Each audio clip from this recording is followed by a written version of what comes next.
Recuerda que puedes escuchar este audio horas antes de su estreno y sin publicidad suscribiéndote en cesarvidal.tv.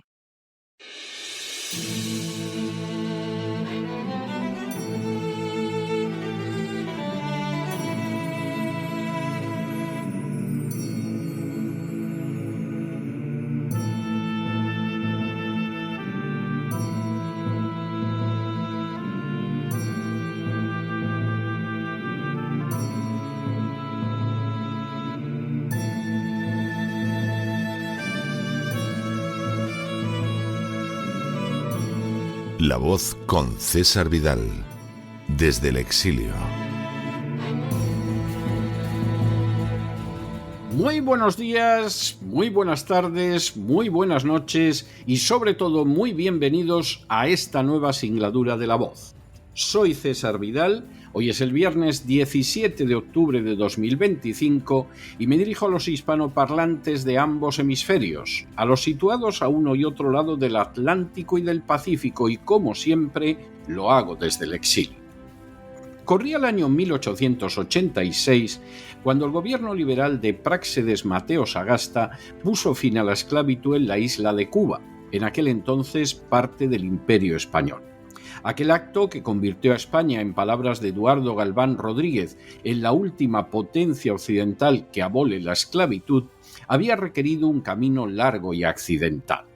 La esclavitud fue común en España y en su imperio a lo largo de los siglos XVI, XVII y XVIII.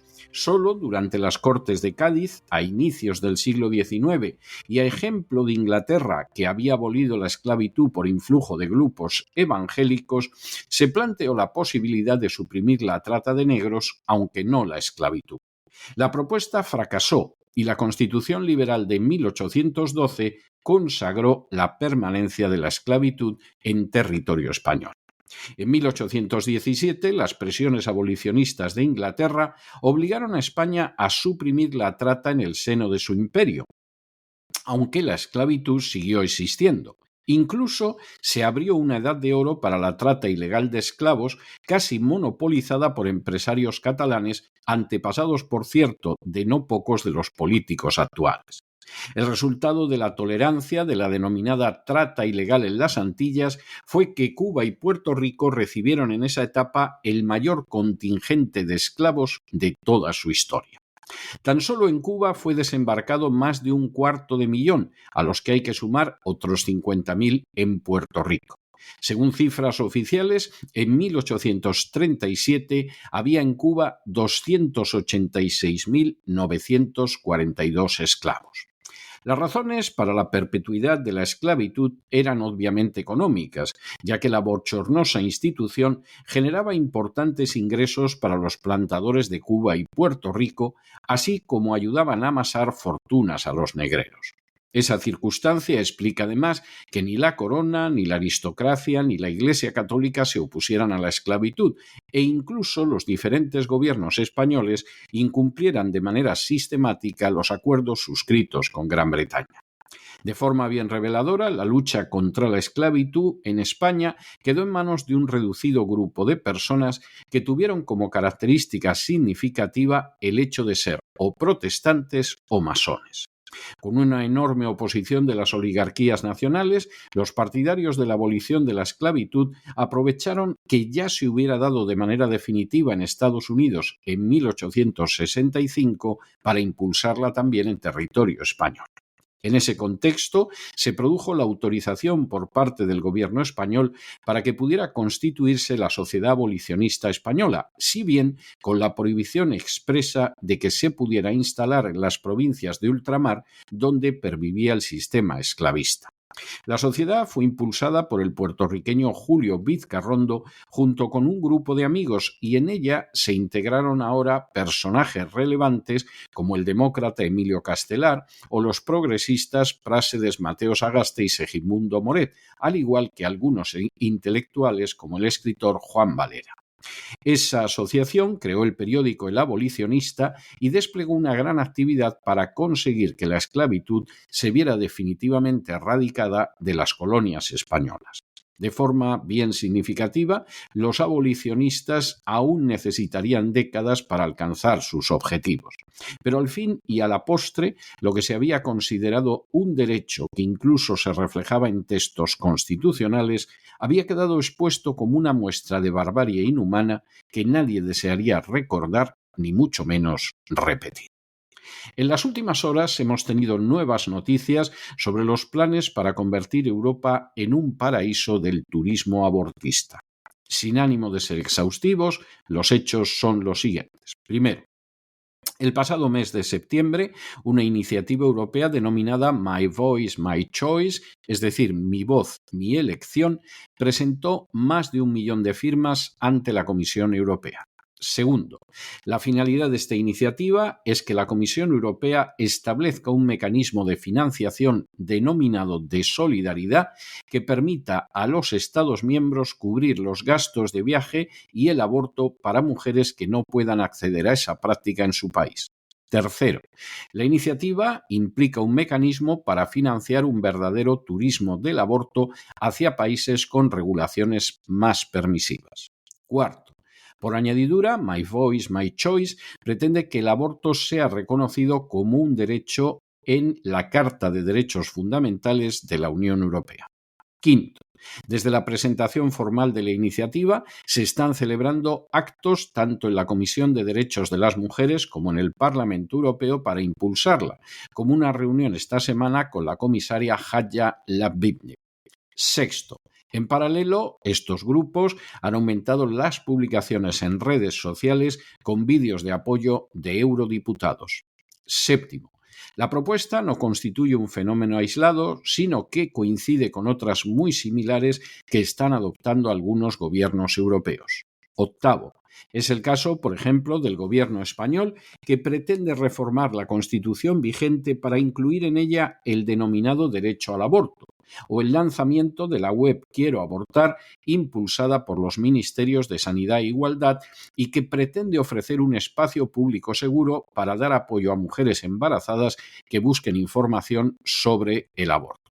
Noveno, la acción del gobierno español se desarrolla cuando precisamente el año pasado se realizaron en España 106.172 abortos, un 3% más que el año anterior. De ellos, el 78% se realizaron en centros privados.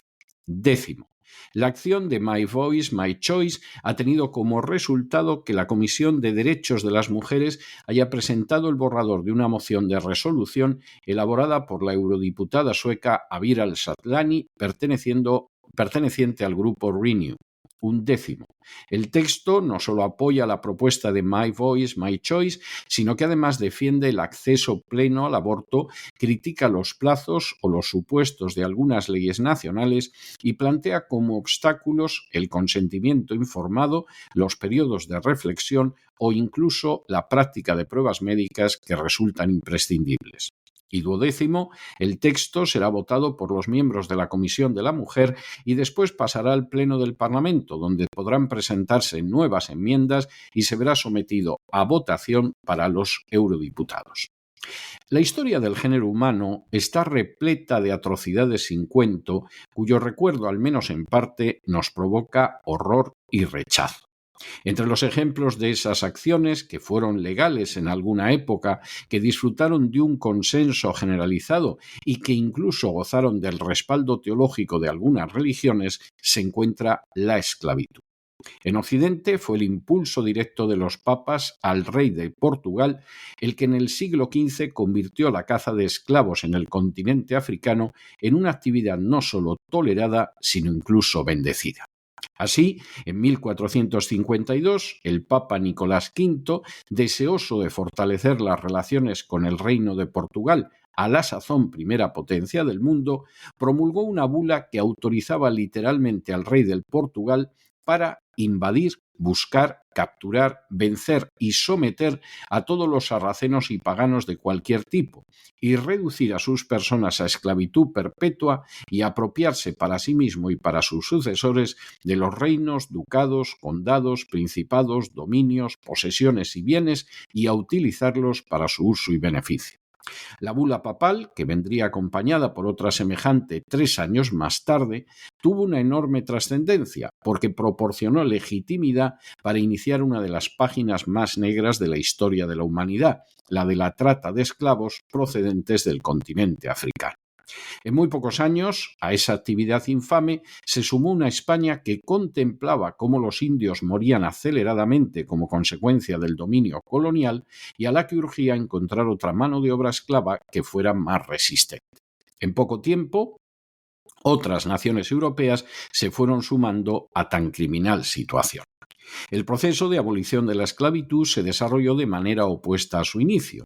Mientras que las naciones protestantes se convirtieron en pioneras de la abolición de la trata primero y de la abolición después, los imperios portugués y español mantuvieron hasta finales del siglo XIX la institución, a pesar de las presiones de Gran Bretaña y del ejemplo de los Estados Unidos. Sin embargo, una vez abolida la esclavitud, nadie pensó en defenderla, salvo algunas voces aisladas, y por supuesto se contempló por regla general con vergüenza la época en que había existido legalmente. El fenómeno del aborto no es diferente al de la esclavitud. Su mantenimiento se debe fundamentalmente a razones económicas, es decir, a su carácter enormemente lucrativo. Ahora, los abortistas de todo el mundo avanzan hacia dar una nueva vuelta de tuerca a ese negocio, logrando que sean los gobiernos, con dinero de todos los contribuyentes, los que financien la actividad privada del aborto e impulsando además que las naciones europeas se conviertan en metas de ese lucrativo turismo abortista. Para consagrar y ampliar un negocio que se basa directamente en la destrucción masiva de vidas humanas, resultan necesarias 2 herramientas privilegiadas. La primera es la supresión de información que podría llevar a las madres potenciales a dar marcha atrás en sus intenciones de abortar. Impedir que sean informadas de los peligros del aborto y que conozcan alternativas que conserven esa vida se convierte en un objetivo prioritario porque una información mínima llevaría a miles de madres a no abortar y a tener el hijo que por propia naturaleza querrían tener. La segunda herramienta es el respaldo ideológico que convierta el aborto de la supresión de una vida en un acto meritorio. Al igual que los papas defendieron con su magisterio sagrado la cacería de esclavos africanos como un acto moral y digno de un católico, movimientos como My Voice, My Choice pretenden que el aborto se convierta en un derecho recogido en las constituciones democráticas de tal manera que la destrucción de una vida se equipare con el ejercicio de derechos como votar o expresarse con libertad. La iniciativa, presentada ahora ante la Comisión Europea, ofrece una complicidad para que los europeos eludan las leyes de sus países, violen medidas como el consentimiento informado, el periodo de reflexión o las pruebas médicas que protegen la salud de la mujer embarazada y que adopte decisiones bajo presión o desinformación. Todo ello no en beneficio de la mujer, a la que se trata en realidad como si fuera una menor de edad o una disminuida psíquica, sino en provecho de los grandes negocios abortistas.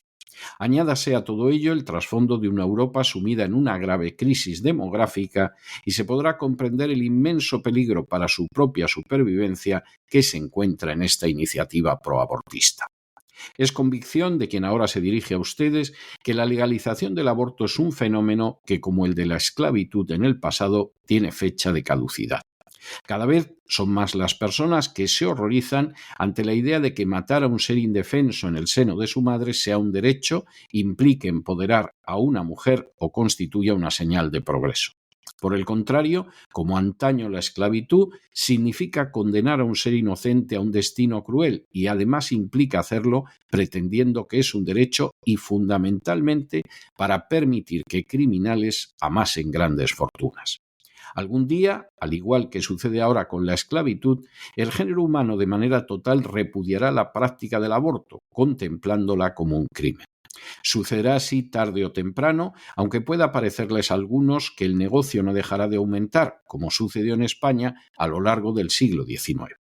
Cuando así acontezca, las generaciones futuras mirarán el pasado con horror y se preguntarán cómo sus antepasados pudieron aceptar semejante atrocidad e incluso lucrarse con ella. Y aunque sin duda habrá estúpidos que nieguen el horror y que incluso digan leyenda negra, la realidad es que, como en otras ocasiones en la historia del género humano, se habrá dado un enorme paso hacia adelante, dejando atrás un espanto que aniquiló millones de vidas. Pero no se dejen llevar por el desánimo o la frustración, y es que a pesar de que los poderosos muchas veces parecen gigantes, es solo porque se les contempla de rodillas, y ya va siendo hora de ponerse en pie. Mientras tanto, en el tiempo que han necesitado ustedes para escuchar este editorial, la deuda pública española ha aumentado en cerca de 7 millones de euros. Y por cierto, no para impulsar la vida, sino para financiar esa matanza masiva que es el negocio del aborto. Muy buenos días, muy buenas tardes, muy buenas noches. Les ha hablado César Vidal desde el exilio. Que Dios los bendiga.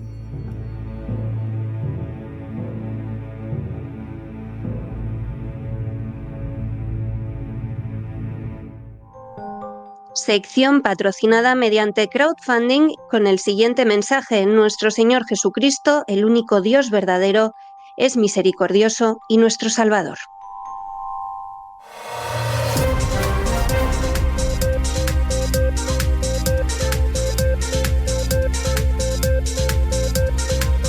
Las noticias del día. Estamos de regreso después de ese editorial que hemos dedicado al impulso al turismo abortista en el seno de la Unión Europea. Porque, por si alguien no lo sabe, la cuestión fundamental en torno al aborto no gira ni muchísimo menos por el hecho de que ahí se estén poniendo en juego derechos de las mujeres. La cuestión del aborto es una cuestión económica, es un negocio gigantesco. Es un negocio tan gigantesco que, de hecho, el aborto en aquellos países donde es legal, como es el caso de España, está en su mayor parte en manos de clínicas privadas no pocas veces relacionadas con políticos y que amasan millones y millones y más millones con una industria de la muerte. Estas clínicas privadas no quieren quedarse sin negocio, pero además verían con muy buenos ojos que los gastos que realizan las mujeres que abortan en ellas los cubra de manera segura el propio Estado. Y la iniciativa del My Voice, My Choice va precisamente en esa dirección: fomentar un turismo abortista que convierta en más lucrativo, si cabe, la práctica del aborto. Esto es absolutamente bochornoso, esto es vergonzoso, esto es criminal. Y, por supuesto, para aquellos que piensan que es irreversible, deberían recordar que ha habido prácticas criminales a lo largo de la historia que, por supuesto, que han terminado revertiéndose. El caso que mencionábamos de la esclavitud es uno de los casos más evidentes. Cuando durante el siglo XV el Papa permite al rey de Portugal que cace como esclavos a gente que vivía en África y que los utilice como esclavos y esclavos a perpetuidad, pues parecía que la carrera en pro de la esclavitud era imparable. Con el respaldo del Papa, Portugal empezó a cazar esclavos en África de manera masiva.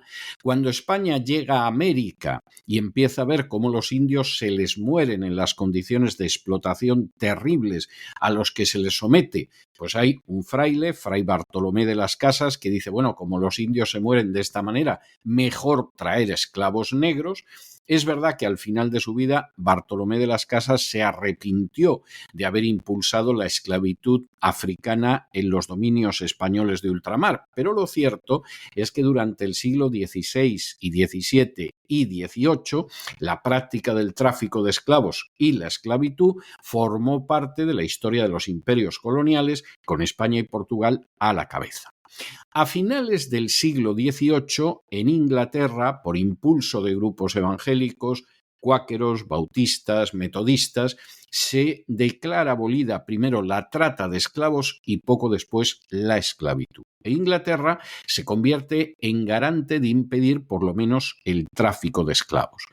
Con esas con esa situación en ese momento, con ese contexto internacional, España, reunida en las Cortes de Cádiz, redactando una constitución liberal, ni siquiera declara ilegal la trata. Es más, la Constitución Liberal de Cádiz da carta de naturaleza a la esclavitud, lo cual es verdaderamente vergonzoso, pero simplemente venía a refrendar lo que habían sido los siglos anteriores.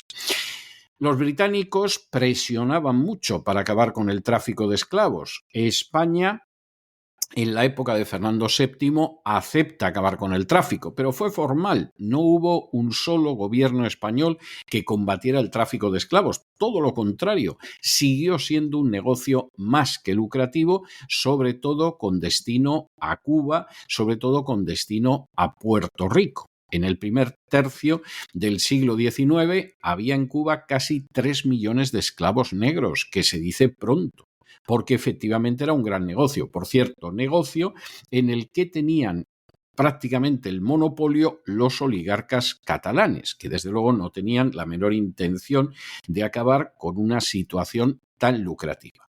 Hubo que esperar muy a finales del siglo XIX, después de que la esclavitud fuera abolida de manera definitiva en Estados Unidos, para que en España un conjunto de personas impulsaran la causa de la abolición, prohibiéndoles hablar de ella en las colonias de ultramar, en Cuba y en Puerto Rico, pero sí en España.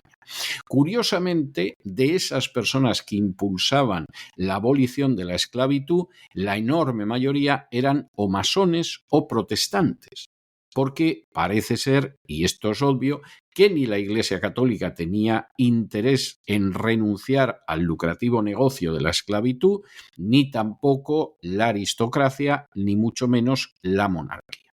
Y hubo que esperar muy a finales del siglo XIX, prácticamente a poquitos años antes de la independencia de Cuba, para que se declarara abolida la esclavitud en territorio español. Por cierto, convirtiendo a España en la última nación occidental que la declaró abolida. Cuando nosotros miramos hacia atrás, evidentemente nos horrorizamos de lo que fue aquello. Pudo ser legal, desde luego era lucrativo, tenía, hasta agua bendita bendiciéndolo, pero nos horrorizamos. Y salvo algún necio que diga leyenda negra, y lo niegue porque es un ignorante o quiere ser un ignorante, eso fue vergonzoso, fue bochornoso. España fue la última que se descolgó de tan vergonzoso negocio. Pero es algo que ya miramos con horror y que ha quedado atrás. Sucederá lo mismo con el aborto antes o después. Porque evidentemente el aborto es fundamentalmente un negocio, que es lo terrible, y no hay nada más que ver cómo ha ido evolucionando para darse cuenta de ello. Y además es un negocio que se basa en el dolor y en la destrucción de vidas, como se basaba la esclavitud. Es más, la esclavitud en muchos casos lo que pretendía era que las vidas no acabaran, era una propiedad. En el caso del aborto, el negocio está en destruir vidas, millones de vidas en todo el mundo. Pero eso es algo que en algún momento quedará atrás. Y lo que hay que hacer es combatir para que quede atrás en la historia como un recuerdo vergonzoso del que hay que aprender cuanto antes. De eso trataba nuestro editorial de hoy, pero tenemos que entrar ya en el boletín. Y como siempre, lo vamos a hacer precisamente con el segmento de España. En fin, nuevas noticias sobre toda la trama de corrupción socialista que gira en torno a Ábalos. Y es que la Guardia Civil implica ahora nada más y nada menos que a Mariano Moreno Pavón, el tesorero del Partido Socialista, al que ha protegido hasta ahora el mismo Pedro Sánchez, y lo implica en la trama de sobres que se entregaban a Ábalos, lo cual es verdaderamente tremendo. Aquí, ¿cuál es la sensación que da? Bueno, pues aquí la sensación que da de manera creciente es que había una contabilidad paralela en la que dentro del Partido Socialista pues se daban compensaciones económicas, por decirlo de manera elegante, a miembros del partido. Y ahí efectivamente pues estaba Ábalos y quien no era Ábalos. Y eso por supuesto no se contabilizaba porque era un dinero negro negrísimo. Esto, lamentablemente, no se limita al Partido Socialista. Recuerden ustedes cuando en un momento determinado el tesorero del Partido Popular, Bárcenas, sacó una serie de registros donde aparecía el dinero que se le daba a políticos del Partido Popular como compensación que no quedaba registrada en ningún sitio. Es más, había un tal MR que por lo visto podía ser cualquiera menos Mariano Rajoy, que también recibía ese dinero de manera semanal y en soles. Esto deja al descubierto lo que es la política en España. Aquí no te puedes engañar en absoluto y deja al descubierto cómo esa financiación ilegal de los partidos, en muchísimos casos, lo que es la financiación ilegal de los políticos. Grave es que efectivamente un partido se financie ilegalmente para poder pagar, por ejemplo, más propaganda electoral. Eso es gravísimo. Pero es que el problema es que aquí lo que queda de manifiesto es que hay una financiación ilegal de los políticos, que por lo visto tiene en cuenta, aunque algunos no lo quieran ver, ese refrán español tan conocido de que el que paga manda. Y ahora tienen ustedes del hilito del dinero y se darán cuenta de lo que hay detrás de esto. Examinamos estas y otras noticias que les afectan con la ayuda absolutamente irrenunciable de María Durán. María, muy buenas noches. Muy feliz viernes, César. Hola, equipazo. Hola a todos los oyentes. Estamos terminando otra semana más que se nos va. Y hablamos de las chistorras del PSOE. Es muy feo, pero yo ya las voy a llamar así, porque si las llama así la UCO, yo no voy a ser menos. Por cierto, que la propia UCO ha implicado ya a Mariano Moreno Pavón, actual presidente de la empresa pública ENUSA y antiguo tesorero del PSOE, en la red de pagos en metálico al exministro José Luis Ábalos. Pavón fue responsable financiero del partido durante años y aparece por primera vez en un informe policial dentro de la investigación sobre sobres con dinero procedente del PSOE. Su mención sitúa al antiguo gerente de Ferraz en el corazón del entramado económico que los investigadores tratan de desentrañar. ¿Por qué es importante esto? Pues porque Pedro Sánchez, para blindar a este Mariano Moreno, su amiguito, lo ha colocado de presidente de una empresa pública que distribuye uranio a las eléctricas con un sueldo de casi 300.000 euros al año para que esté calladito y no aparezca muy vinculado a la trama Coldo. Pero este informe detalla, este informe de la UCO, una conversación intervenida entre Koldo García y su esposa Patricia Uriz el 26 de junio de 2019. O sea, esto viene de largo, la implicación del ex tesorero.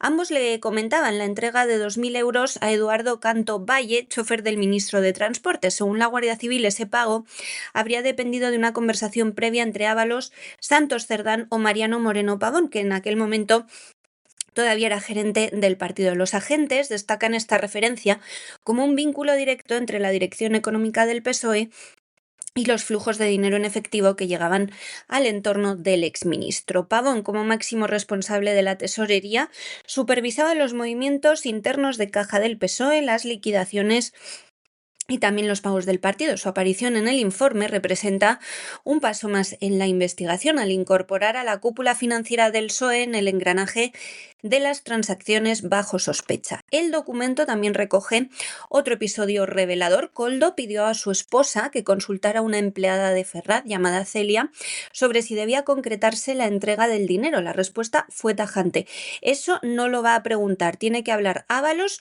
o Santos con gerencia. Para los investigadores, esa mención a gerencia apunta a Pavón, entonces responsable de las cuentas del partido, gerente, vamos, lo que reforzaría su papel clave en la autorización de pagos. El nombre de Pavón aparece así, por tanto, vinculado a un mecanismo que, según la UCO, operaba como un sistema estructurado de reembolsos y compensaciones internas dentro del PSOE, en algunos casos al margen de los registros oficiales y, por tanto, de la ley. Entre 2017 y 2021, los agentes detectan patrones de fondos en efectivo que habrían tenido su origen en el partido y que confluyeron en las cuentas o el entorno de Ábalos. Parte de esas entregas se realizaron mediante sobres recogidos en mano. El informe también menciona que incluso después de esa etapa, el hijo del exministro Víctor Ábalos continuó recibiendo dinero en metálico de procedencia no aclarada. Esto ha llevado a los investigadores a ampliar el foco, tratando de determinar si existía una financiación paralela o una contabilidad opaca dentro del partido.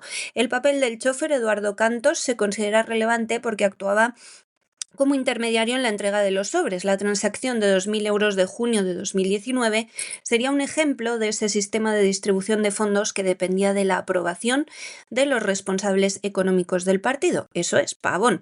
En este contexto, su mediación como posible punto de control introduce un elemento nuevo en el mapa de responsabilidades. Este Pavón, por darles algunos datos, es licenciado en Gestión y Administración Pública, gerente durante 4 años del PSOE, llevaba 2 décadas vinculado, eso sí, a la estructura del partido. Su nombramiento como presidente de ENUSA, esa empresa pública que dirige ahora, se producía el 22 de diciembre de 2021, pocos días después de que Sánchez destituyera a José Vicente Berlanga, considerado uno de los hombres de confianza de Ábalos. Esa coincidencia temporal, sumada a la rapidez con la que se efectuó su designación, ha despertado el interés de los agentes, que lo señalan formalmente como parte del circuito de pagos. Con la incorporación de Pavón al sumario, la AUCO amplía el alcance de las pesquisas, que ya no se limitan al entorno inmediato del exministro, sino que se van extendiendo hacia la cúpula económica del PSOE y, por tanto, hacia Pedro Sánchez. Y sigue coleando el gasto que realizó el gobierno español para repatriar a los españoles que iban en la flotilla Global Summit. La verdad, y lo hemos expresado ya varias veces en este programa, es que no nos parece en absoluto mal, fueran quienes fueran en la flotilla, y desde luego había gente bastante indeseable en ella, que el gasto de repatriación recaiga en el gobierno español. Esto no nos parece mal, nos parece bien. Lo que sucede es que desgraciadamente aquí se dan circunstancias que hacen que uno sienta una natural repugnancia. La primera de ellas es que el cuerpo diplomático español, por regla general en el extranjero y con notabilísimas excepciones, no hace nada, no mueve un dedo, no se toma la menor molestia por defender a los ciudadanos españoles. Insistimos, hay excepciones notables, pero por regla general, pocas situaciones de mayor desamparo existen en el mundo que la de ser ciudadano español y estar en el extranjero, como estés esperando que efectivamente aquí te van a echar una mano el consulado, la embajada o la legación diplomática a la que le toque. Los españoles en el extranjero en general y con honrosísimas excepciones están absolutamente desamparados por las representaciones diplomáticas. Recuerden ustedes el caso de esa pobre muchacha, de Ángela Agudo, que en un momento determinado quedó en coma en Tailandia y, por supuesto, la legación diplomática española se lavó las manos y la familia consiguió repatriarla, pues bueno, de una manera realmente tremenda. Tuvo que pedir donaciones y encima tuvo que pagar miles de euros a los buscabonus de la agencia tributaria por haber recibido donaciones para repatriar a una pobre enferma. O recuerden ustedes el caso de aquel profesor de Santander que llevaba un mes con peritonitis en Vietnam jugándose la vida, pero que no lo repatriaban. Y por supuesto les podríamos contar muchos casos más. ¿Qué sucede? Pues que con casos como esos, que son vergonzosos y que indican lo que le importan los ciudadanos españoles a su gobierno, y no digamos ya al servicio diplomático, en el caso de la flotilla, vamos, es que perdieron esa parte del cuerpo donde la espalda pierde su honroso nombre para repatriar inmediatamente a los que iban en la flotilla Global Summit. Y además, y este es un dato que todavía echa más sal en la herida, el propio gobierno de Israel se prestó a pagar el avión a los de la flotilla para que desaparecieran del territorio israelí cuanto antes. Y el gobierno se negó a ello. Prefirió pagarlo ellos. Es fantástico esto de decir en un momento determinado, no lo haga usted, que ya nos ocupamos nosotros. Esto queda de maravilla. Claro, queda de maravilla si lo haces con tu dinero. si hubieran hecho una vaquita, una colecta, una ofrenda dentro del gobierno de Pedro Sánchez y los ministros, ministras y ministres hubieran puesto el dinero y lo hubieran repatriado, nos hubiera parecido sensacional. Pero esto de ser generoso con el dinero del Estado ya es otra cuestión, porque claro, así lo es cualquiera.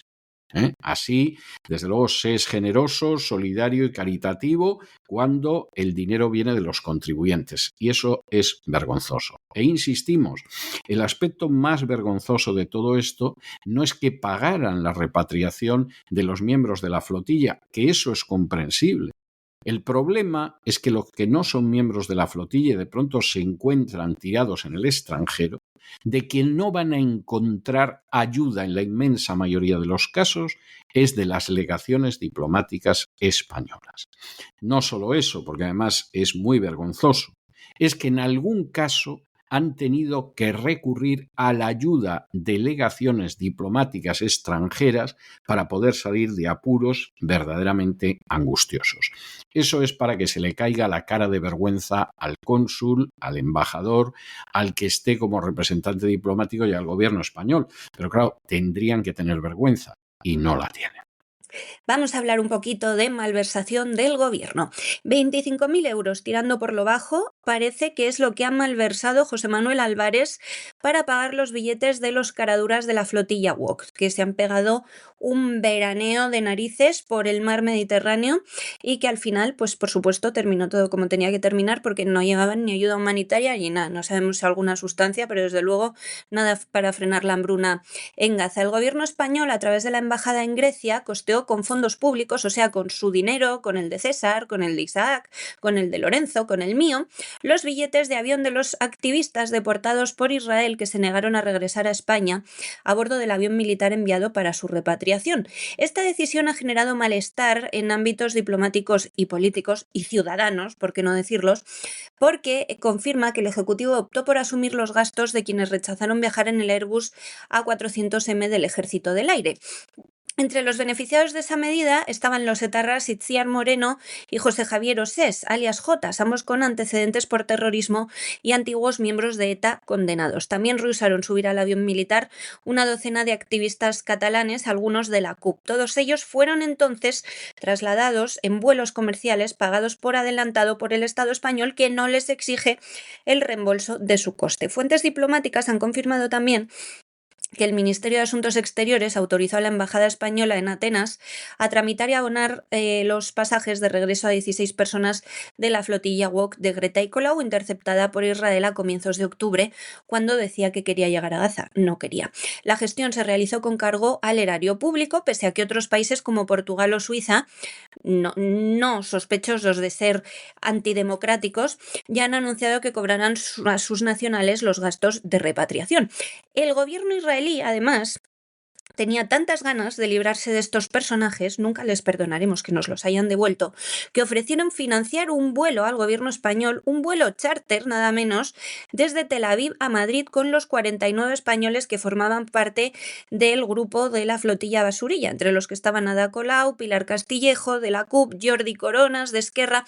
Sin embargo, el Ejecutivo español, generoso él, decidió rechazar la propuesta y optar por organizar un dispositivo propio que combinó vuelos comerciales y un avión militar. La operación tuvo lugar el 2 de octubre, cuando la Marina israelí interceptó la flotilla Global Summit, compuesta por 42 embarcaciones con más de 450 caraduras que protestaban contra el genocidio del pueblo palestino. Tras el abordaje, Israel detuvo a los participantes, los acusó de terrorismo. Desde entonces se iniciaron negociaciones entre el Ministerio de Exteriores y la Embajada de Israel para facilitar su rápida repatriación. Si es que, como digo, tenían unas ganas de quitárselos de encima.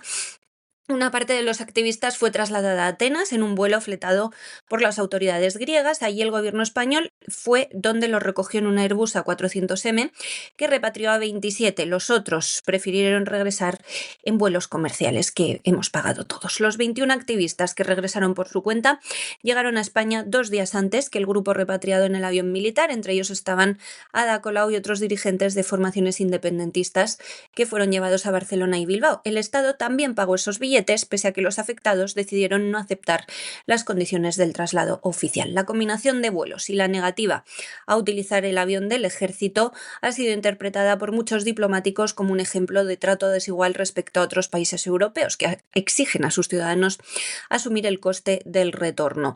Fuentes conocedoras de las conversaciones entre los gobiernos de España e Israel aseguran que Pedro Sánchez, su gobierno, rechazó esa opción de Israel de financiar el charter por temor a que los activistas no quisieran volar en esa aeronave. La decisión de financiar con fondos públicos todos estos traslados, incluidos los de quienes rechazaron la repatriación oficial, ha causado mucho malestar, como digo, no solo en el cuerpo diplomático. Si ustedes entran en las redes sociales, ven que también en gran parte de la población, que recordamos los casos, por ejemplo, de la joven accidentada el año pasado en Tailandia, que quedó en coma y cuya familia tuvo que mendigar donaciones para poder traerla en un avión medicalizado del que Hacienda les cobró la parte correspondiente a las donaciones, varios cientos de miles de euros, o el caso del profesor de Santander, que lleva actualmente más de un mes ingresado grave con peritonitis en Vietnam sin que nadie le asista ni se ocupe de él. Y de España nos vamos a Hispanoamérica y nos vamos con una noticia gravísima, y es que tras las lluvias en México no para de aumentar el número de fallecidos. El gobierno de México ya ha confirmado 70 muertos y 72 desaparecidos en las lluvias e inundaciones que en los últimos días han afectado sobre todo a Veracruz y a Hidalgo, lo cual es verdaderamente gravísimo. Las causas son precipitaciones extremas, lo que fueron los restos de las tormentas tropicales Priscilla y Raymond, pero la verdad es que aunque el gobierno federal se está moviendo, esto no parece que tenga viso de concluir y sobre todo sigue planteando una situación que lamentablemente no se ciñe a México y no se limita a México, y es como en un momento determinado se produce este tipo de catástrofes y a los diversos gobiernos les pilla totalmente desprevenidos. Por cierto, gobiernos que a veces están todavía por terminar de ayudar a aquellas personas que han sufrido catástrofes naturales. Piensen en el caso del gobierno español, que sigue todavía sin dar ayudas a aquellos que sufrieron la erupción de un volcán en Canarias, que se dice pronto porque de esto hace años, o que están todavía en la situación de desamparo de aquellos que sufrieron la gota fría en Valencia, lo cual es verdaderamente tremendo, lo cual es verdaderamente angustioso. Malas noticias desde México. El gobierno del país ha elevado a 70 el número de fallecidos a causa de las intensas lluvias e inundaciones que han golpeado durante los últimos días a 5 estados del país, con Veracruz e Hidalgo como los más afectados. Además, se mantiene la búsqueda de 72 personas desaparecidas, la mayoría en la región de Poza Rica, donde las precipitaciones han sido especialmente devastadoras. La Coordinadora Nacional de Protección Civil, Laura Velázquez, se desplazó hasta Veracruz para supervisar las labores de emergencia y confirmó que 30 personas habían perdido la vida en ese estado, otras 18 continúan desaparecidas, por lo tanto el nivel de muertos todavía va a aumentar bastante más. En total, 40 municipios veracruzanos han resultado dañados por el temporal, que también ha provocado graves afectaciones en Hidalgo y Puebla. Las lluvias se intensificaron a comienzos de octubre, llevan varias semanas arrasando el país, han dejado detrás de sí una auténtica estela de destrucción. Hay comunidades enteras inundadas, muchas viviendas colapsadas, carreteras que siguen cortadas por todo el país y miles de personas sin electricidad ni agua potable. En Hidalgo, por ejemplo, se han confirmado 21 muertes y casi medio centenar de desaparecidos. En Puebla, varias localidades siguen incomunicadas por los deslaves, o sea que el número podría aumentar significativamente en esa región. Los meteorólogos atribuyen este episodio extremo a los remanentes de las tormentas tropicales Priscilla y Raymond, que provocaron precipitaciones extraordinarias entre el 6 y el 9 de octubre.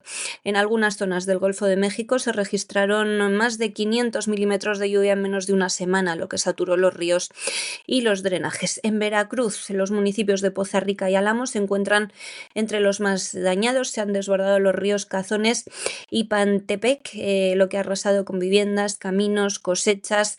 Ya hay equipos del Ejército, la Marina y Protección Civil trabajando, pero Se necesitan todavía más refugios para los locales, alimentos y medicinas. El gobierno federal, encabezado por la ultraizquierdista Claudia Sheinbaum, ha desplegado también un operativo de emergencia nacional y ha anunciado apoyos económicos para la reconstrucción de viviendas y caminos. Las lluvias han dejado más de 1.000 kilómetros de carreteras dañadas, cientos de escuelas están sin clases y miles de personas sin acceso, como decía, a electricidad ni agua. Aunque las precipitaciones han disminuido en las últimas horas de hoy, las autoridades mantienen en alerta la zona centro y sur del país por el riesgo de nuevas tormentas. El reto ahora es recuperar la normalidad en las comunidades más afectadas lo antes posible, tras el impacto de una de las peores emergencias meteorológicas que se recuerdan en México en los últimos años. Y nos vamos de México a Venezuela, donde ha saltado a la luz que Delcy Rodríguez, personaje tan querido y tan cercano al Partido Socialista Obrero Español, ofreció a Estados Unidos el dirigir un gobierno de transición en Venezuela sin Nicolás Maduro.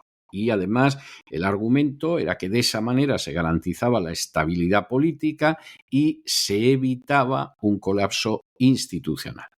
A todo esto, para que vean ustedes la cuestión, ya en abril y en septiembre de este año se le entregaron al gobierno de Estados Unidos 2 propuestas.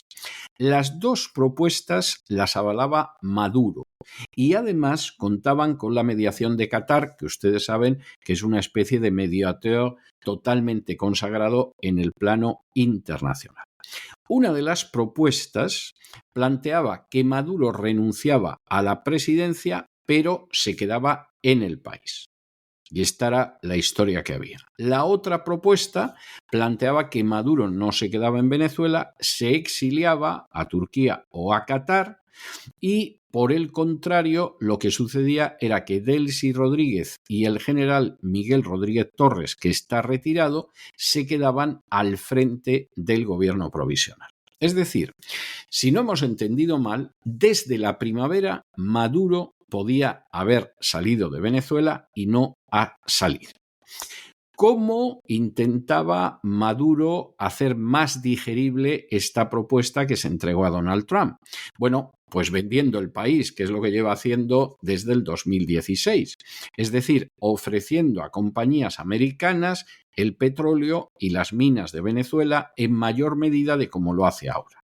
Y además redirigiendo exportaciones desde China a Estados Unidos y cancelando contratos con Rusia, con China o con Irán. ¿Por qué rechazó la administración Trump estas ofertas? Pues hombre, muy sencillo, porque en última instancia Estados Unidos ya es el primer socio comercial de Venezuela, el segundo lo es la Unión Europea y a Maduro casi no le quedan cartas por entregar intentando buscar su seguridad. Y en ese sentido, pues bueno, Donald Trump seguramente la conclusión a la que llegó era que Maduro era bastante menos sólido de lo que parecía y que por lo tanto si presionaba más podía tener un paso de la actual situación en Venezuela a otra bastante más clara, bastante más evidente y que además pues no mantuviera a Maduro ahí ni le permitiera exiliarse. Es decir, y en última instancia tampoco le pueden ofrecer mucho más de lo que ya le ofrecen. En medio de esta situación en la que Donald Trump ya sabe por las ofertas que le ha hecho Maduro que Maduro está bastante asustado, se comprende que Donald Trump haya autorizado, y que lo sepamos desde hace muy poquito, el que la CIA realice operaciones encubiertas en Venezuela. Claro, Maduro inmediatamente ha dicho que esto es una amenaza de cambio de régimen, que quien lo impulsa es Estados Unidos, no se puede negar que es así, pero evidentemente aquí parece que Donald Trump no está por la labor de que la transición sea una transición más tranquila. Fíjense ustedes, la transición se podía haber realizado en el mes de abril, se dice pronto, en el mes de abril, sino que seguramente está intentando sacar una mayor tajada del cambio de régimen en Venezuela. ¿Riesgo de la posición de Donald Trump? Hombre, pues que Maduro se enroque.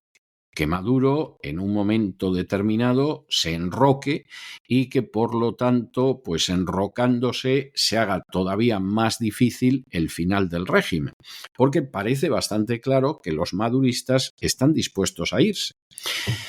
Pilotando la transición, si se quiere, pero dispuestos a irse. Y lo han ofrecido en abril y lo han ofrecido en septiembre. Y Donald Trump ha dicho que no. Pues ya se pueden ustedes imaginar que las condiciones para Venezuela no van a ser mejores. Las condiciones para Venezuela van a ser condiciones todavía más duras de las que ofrecía Maduro, que vamos, ya mayor bajada de pantalones imposible. Vamos a ver qué pasa.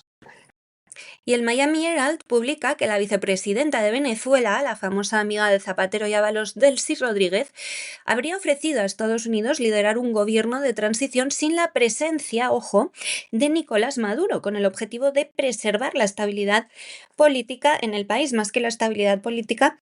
Lo que el narcorrégimen quiere preservar es obviamente al narcorrégimen. Según informaciones periodísticas basadas en fuentes cercanas a las negociaciones, en concreto a Delcy Rodríguez y a su hermano Jorge, altos funcionarios del régimen habrían presentado 2 propuestas aprobadas por Maduro y en las que medió Qatar ante la administración de Donald Trump. La primera de esas ofertas se habría presentado en abril al enviado especial estadounidense Richard Grenell, que contemplaba que Maduro renunciara pero permaneciera en el país bajo garantías de seguridad, cediendo, eso sí, la presidencia a Delcy Rodríguez hasta completar el mandato. En paralelo, se divulgó que Maduro había ofrecido abrir la explotación petrolera y minera venezolana a empresas norteamericanas, reorientar el comercio energético hacia Estados Unidos y cancelar contratos con China, Irán y Rusia. La segunda propuesta, muy reciente, conocida en septiembre, planteaba que Delcy Rodríguez, junto con el exgeneral Miguel Rodríguez Torres, asumieran el gobierno de transición, mientras Maduro partía al exilio en Turquía o Qatar. Rodríguez Torres, con pasado en cargos de seguridad e interior, es también una figura relevante del narcochavismo y fue implicado en un fallido golpe de Estado hace años. Ambas iniciativas apuntaban a convencer a sectores del gobierno estadounidense de que una versión de madurismo sin Maduro podría facilitar una transición pacífica, pero manteniendo intactos muchos elementos del poder existente en esta narcodictadura. La revelación de estas gestiones aseguró que la administración Trump rechazó la primera propuesta, manteniendo su posición de cuestionar la legitimidad de este régimen dictador venezolano y sostener sanciones y presión política. En paralelo, el contexto diplomático se agrava. Trump, ya se lo contábamos ayer, ha autorizado operaciones encubiertas de la CIA en Venezuela y baraja acciones contra el narcotráfico desde el territorio. Mientras tanto, el régimen venezolano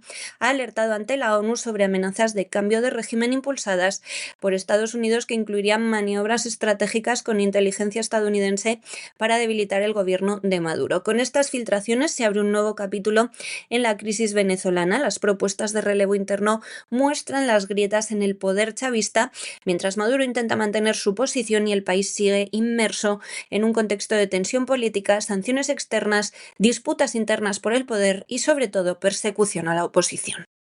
Y de Hispanoamérica nos vamos a la información internacional y nos detenemos en primer lugar en Washington, porque hoy tiene que tener lugar un encuentro entre el dictador ucraniano Volodymyr Zelensky y el presidente de Estados Unidos, Donald Trump. ¿La intención de Zelensky cuál es? Pues buscar que Donald Trump le entregue más armas, especialmente misiles Tomahawk, en un momento en que Rusia está tomando todavía más localidades ucranianas.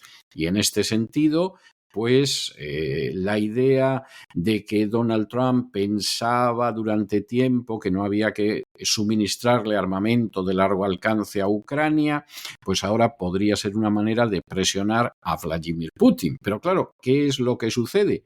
Que antes del encuentro con Zelensky, al que no ha ido a recibir nadie al aeropuerto, porque claro, con un dictador miserable, ladrón, corrupto y vendepatrias como Zelensky, efectivamente esto no se puede hacer, y más a estas alturas del partido. Antes de eso, Trump estuvo hablando durante 2 horas con Putin. Las 2 horas que ha hablado con Putin, las 2 horas que ha hablado con Putin ha sido tremendo. Si creemos lo que dice Donald Trump y no hay razones para no creerlo, pues Putin ha felicitado a la esposa de Donald Trump por su trabajo humanitario. Ha felicitado a Donald Trump por lo que ha hecho en Oriente Medio, que no se ha hecho durante generaciones, es decir, que Putin tiene cogida la medida a la vanidad de Donald Trump y en ese momento ha debido llegar a la conclusión de que se cogen más moscas con miel que con vinagre, y Donald Trump ha anunciado que la semana que viene se reúne en Budapest con Putin para cerrar la guerra de Ucrania. ¿Le va a proporcionar Trump a Zelensky el armamento que quiere? Pues va a estar la cosa un poco complicada después de esto. Esa es la realidad. Y aquí da la sensación de que Donald Trump ha decidido que también acaba con esta situación, que puede acabar con ella la semana que viene en la reunión con Putin en Budapest, y que desde luego Zelensky se va a quedar a la luna de Valencia, por utilizar un casticismo. Pues no nos parece mal, porque Zelensky es un personaje que tendría que estar entre rejas desde hace años, que ha entregado su país, la economía de su país y las riquezas de su país a entidades extranjeras, y que es el culpable directo de prolongar una guerra que jamás ha podido ganar y que ya le ha costado la vida a centenares de miles de ucranianos. Es un personaje que efectivamente, si existiera algo parecido a la justicia, pues en un momento determinado los propios ucranianos lo juzgarían como a los grandes criminales de guerra en Nuremberg y le darían un destino parecido. No lo esperen ustedes, acabará en Miami o en Israel disfrutando de los inmensos beneficios de la corrupción que lleva ejerciendo desde hace años y de haber ayudado a otros corruptos, no necesariamente ucranianos en exclusiva, a amasar también millones con la corrupción que ha tomado como presa a Ucrania. Eso es así, pero aquí estamos en el aire hasta ver lo que se celebra en Budapest. Por cierto, Budapest, que es la capital de Hungría. Por cierto, Hungría, que pertenece a la OTAN. Por cierto, que también pertenece a la Unión Europea. En fin, es muy significativo, Aquí ya nos estamos encontrando en un territorio que nos imaginamos que todos los majaderos y lacayos que vienen defendiendo la política agresiva de la OTAN deben de sentirse ahora mismo como Rufete en Lorca, porque quien se va a reunir, y además en territorio OTAN y en territorio de la Unión Europea, con Donald Trump, es Putin. En fin, seguiremos informando. En página internacional, el presidente ucraniano Volodymyr Zelensky ha llegado este viernes a Washington para mantener la que es ya su tercera reunión del año con el presidente Donald Trump. El encuentro, considerado clave en el curso de la guerra, se produce mientras Rusia intensifica sus ataques sobre territorio ucraniano y amenaza con una nueva ofensiva de invierno destinada a destruir la infraestructura energética del país, de Ucrania. Desde el primer cara a cara, hace 8 meses, la relación entre Zelensky y Trump ha sido muy tensa. Recordarán esa imagen que ya es icónica. En aquel encuentro, Trump reprendió públicamente a Zelensky en el despacho por la falta de avances hacia la paz. De hecho, fue invitado a abandonar la Casa Blanca.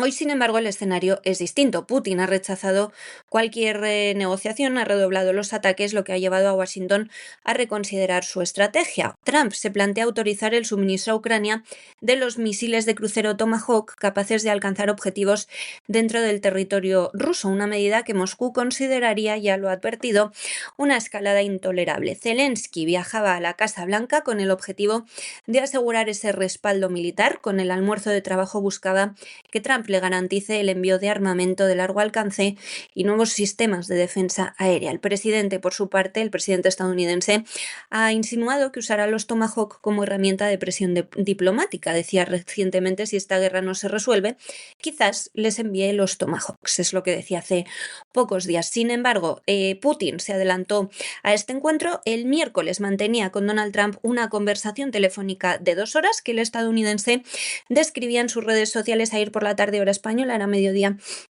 en Washington como un gran avance. Ambos acordaron volver a reunirse pronto en Budapest para explorar vías de fin del conflicto, aunque sin fecha concreta. Trump planea informar a Zelensky también sobre el contenido de esta conversación. Mientras tanto, Rusia ha intensificado sus bombardeos sobre centrales eléctricas, depósitos de gas y redes de distribución en varias regiones de Ucrania. En las últimas 24 horas, los ataques con drones y misiles habrían dejado más de 30 muertos. Zelensky ha denunciado que Moscú mantiene una campaña sistémica de terrorismo contra el sector energético ucraniano.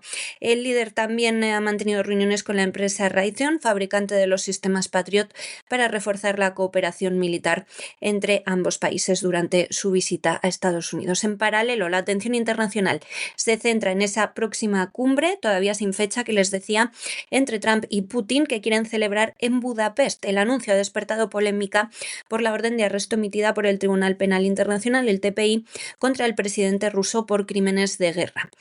El organismo le recordaba a Ucrania, miembro aún del Estatuto de Roma, hasta que se haga efectiva su salida, que va a ocurrir próximamente, que estaría obligada legalmente a detener a Putin si entra en su territorio. El gobierno húngaro, sin embargo, ha defendido que su retirada del TPI es una decisión soberana y ha acusado a este tribunal de actuar con motivaciones políticas. Pese a las advertencias del tribunal, Putin ha viajado ya recientemente a varios países signatarios del Estatuto de Roma y no ha sido detenido, lo que también ha dejado en ridículo al Tribunal Penal Internacional y ha puesto en duda su capacidad de hacer cumplir sus resoluciones. En este contexto, Zelensky insiste en Estados Unidos en que no hay alternativa a la paz, pero reitera que solo es posible si Rusia detiene los bombardeos, mientras Trump intenta colocarse como mediador entre Kiev y Moscú, aunque el eventual envío de misiles Tomahawk tensaría más la situación en lugar de llevar a la paz, como dice querer Trump. Así que veremos cómo terminan hoy esas reuniones y se lo contaremos todo, por supuesto, a lo largo de la próxima semana. Y nos vamos de Washington a Gran Bretaña, donde el gobierno de Starmer está planteándose una medida profundamente antidemocrática, pero que deja de manifiesto una vez más la catadura moral del primer ministro del Reino Unido. Y es que pretende retrasar hasta el año 2027 las elecciones locales que tendrían que celebrarse en mayo del 2026, en 7 condados ingleses, en Norfolk, Suffolk, Hampshire, Surrey, Essex y los 2 Sussex. ¿Y por qué? ¿Por qué pretende el gobierno británico retrasar las elecciones que tendrían que celebrarse en mayo del 2026, nada menos que hasta el 2027, es decir, casi 2 años? Pues muy sencillo, porque el Reform UK, el Partido de la Reforma del Reino Unido de Nigel Farage, parece ser que le va a dar una somanta a los laboristas y a los conservadores en estos condados verdaderamente tremendas. En estos momentos parece bastante claro que el Partido de la Reforma del Reino Unido tiene enormes posibilidades de enviar al Partido Conservador, de lanzarlo por el sumidero de la historia, lo cual, dicho sea de paso, pues no sería la primera vez que desaparece un partido en Gran Bretaña y es sustituido por otro. Los liberales tuvieron un peso importante a partir del siglo XVIII en Gran Bretaña, fueron uno de los grandes partidos británicos en el siglo XIX y después de la Primera Guerra Mundial, ya en el siglo XX, se vieron totalmente sustituidos como primera fuerza de oposición por el Partido Laborista. De manera que en este sentido, que el Partido Conservador pueda acabar desapareciendo por mucho que, en fin, hable de Disraeli y hable de Margaret Thatcher y de Winston Churchill, no es imposible. Pero es que aparte de esa situación difícil para el partido Tory, para el Partido Conservador, está el hecho de que el golpazo que se pueden llevar en estas elecciones los laboristas son auténticamente de cuidado. Y claro, aquí se trata de retrasar las elecciones a ver si de esa manera a laboristas y a conservadores que también apoyan la medida del laborista Starmer les da tiempo a recuperarse y a evitar una derrota que podría ser pavorosa frente al Partido de la Reforma. Bueno, pues es que cada vez en la Unión Europea se ve más claro. Es decir, las elecciones en última instancia son unas elecciones que desde luego se celebran para que tengan determinados resultados. Y si no tienen los resultados, o se intentan retrasar como en Gran Bretaña, o se anulan como en Rumanía, o se impide que determinados partidos se puedan presentar o determinados candidatos como en Francia, etcétera, etcétera, etcétera. La Unión Europea, que siempre se ha jactado de ser democrática, cada vez es menos democrática. Y además cada vez está más uncida al carro de la agenda globalista. Y claro, así va Europa, que va a desaparecer a no mucho tardar, porque no puede ser de otra manera. Ni siquiera los europeos ya son europeos. Y es algo verdaderamente pavoroso. Y el gobierno británico que lidera Keir Starmer estudia retrasar un año las elecciones locales previstas para mayo de 2026 en 7 condados de Inglaterra. Esta medida, que se debate en el Ministerio de Descentralización, busca evitar que la irrupción del partido Reform UK, liderado por Nigel Farage, altere los planes del Ejecutivo Laborista para reformar el sistema de gobierno local. La información la ha publicado nada menos que The Times y ha generado controversia en el país y tensiones entre el gobierno y los líderes conservadores de las regiones afectadas. La propuesta contempla aplazar los comicios en Norfolk, Suffolk, Hampshire, Surrey, Essex y las 2 regiones de Sussex, territorios donde los actuales consejos de condado debían renovarse para dar paso a un nuevo modelo institucional. El plan laborista pretende reemplazar el actual sistema de 2 niveles, con consejos de condado y distritos separados, por grandes autoridades unificadas dirigidas por alcaldes elegidos directamente, con competencias reforzadas en vivienda, transporte, medio ambiente y desarrollo económico. En total desaparecerían 164 consejos de distrito. El gobierno defiende que la reforma busca agilizar la gestión pública y reducir duplicidades administrativas. Sin embargo, dentro del propio Partido Laborista hay dudas sobre la oportunidad política de avanzar en un rediseño tan amplio justo cuando el panorama electoral se ha vuelto imprevisible. Bueno, no se ha vuelto tan imprevisible, lo que parece es que el bipartidismo va a perder por goleada. Varios líderes locales conservadores advierten al Ejecutivo de que la expansión de Reform UK podría frenar la reorganización institucional e incluso poner en riesgo el control de los nuevos entes locales. Según fuentes citadas por el medio, por The Times, los responsables Tories de los condados afectados han pedido también al gobierno que retrase las elecciones hasta 2027, lo que les permitiría disfrutar de un mandato excepcional de 6 años, uno más de lo habitual, y ganar tiempo para preparar la transición hacia las nuevas autoridades metropolitanas. También, según el medio, un funcionario del Ministerio de Descentralización reconocía que la propuesta se está valorando con sumo cuidado, porque subrayaba que en un momento en que las democracias atraviesan una crisis global, hay que pensar si merece la pena convocar unos comicios costosos que podrían perder sentido en pocos meses. O sea, esto es como lo de España, como lo que dice Pedro Sánchez, que no se convocan elecciones hasta que estén seguros de que no va a poder gobernar la derecha. La ministra de Descentralización, por su parte, Miata Fahlumbe, ha mantenido en los últimos días varias reuniones con líderes regionales para evaluar los riesgos del aplazamiento. También, según el medio, varios líderes conservadores reconocen que temen el ascenso de Reform UK, aunque oficialmente dicen estamos listos para celebrar elecciones en privado. Sabemos que sería un desperdicio de recursos. Es probable que los reformistas ganen terreno y paralicen el proceso de transformación. El partido de Nigel Farage ha reaccionado con dureza a la posible prórroga. Su vicepresidente Richard Tice calificaba la maniobra como un intento desesperado de Tories aterrados y laboristas asustados por evitar su derrota, que parece evidente e inminente, en las urnas. En sus redes sociales incluso acusaba al gobierno de intentar destruir la democracia, cancelando por segunda vez centenares de elecciones locales, y sostenía que tanto conservadores como laboristas saben perfectamente que Reform UK ganará. Y hasta aquí hemos llegado nosotros con nuestro boletín de hoy. María, muchas gracias, muy buenas noches y hasta el lunes de la semana que viene, Dios mediante. Procura descansar y disfrutar lo más posible este fin de semana. Es todo por hoy, César. Muy feliz fin de semana, que disfrutes mucho, que nuestros oyentes descansen mucho y aquí estamos como siempre el próximo lunes. Un besote. Y ustedes no se nos vayan, porque ya saben que ahora mismo se recorta sobre el horizonte la silueta gallarda de don Lorenzo Ramírez, que se dirige hacia el avión del Despegamos. Se dirige para darnos ese adelanto de lo que va a ser el gran reseteo de este fin de semana. Y después, como siempre, clausuraremos la semana con un sello de oro, con un cierre definitivo, con esa entrevista especial que tenemos todos los viernes por la noche. De manera que no se vayan, que regresamos enseguida.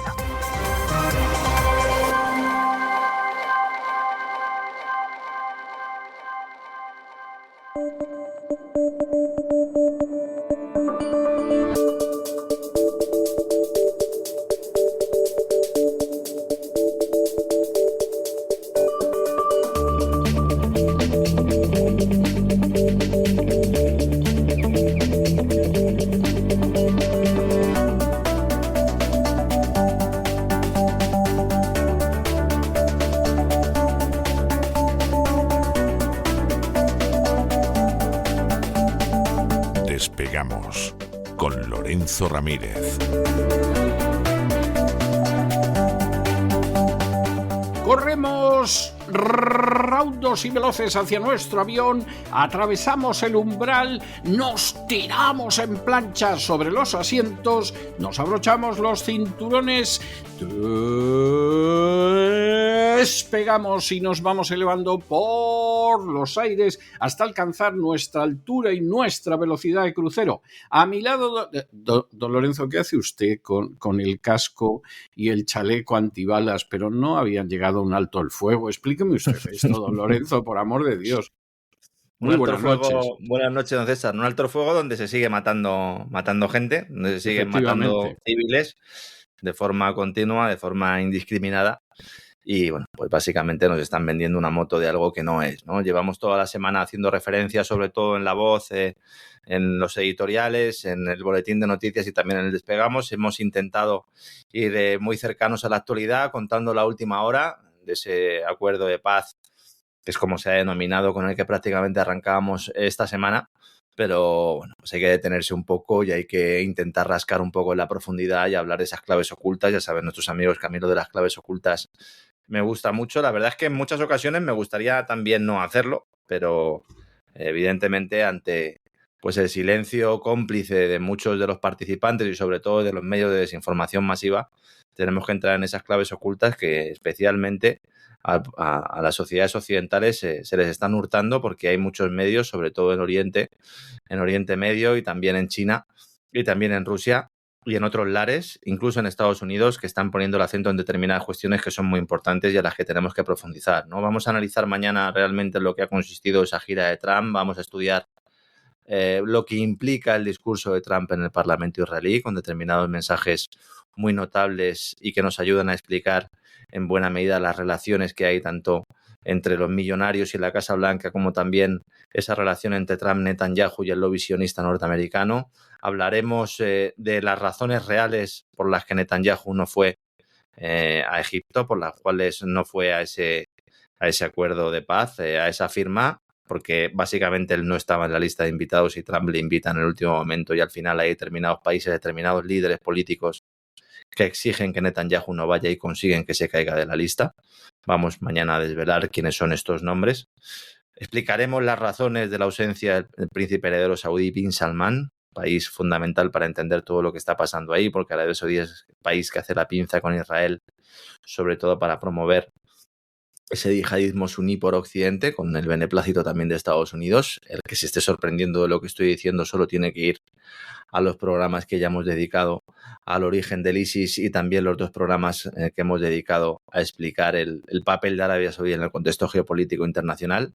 Y evidentemente también en esta parte del programa pues estudiaremos y denunciaremos y criticaremos ese ninguneo a Macron, a Sánchez y a Starmer, que se han convertido ya en muñecos de paja y se han convertido básicamente en irrelevantes en una Europa que se está yendo por el sumidero de la historia.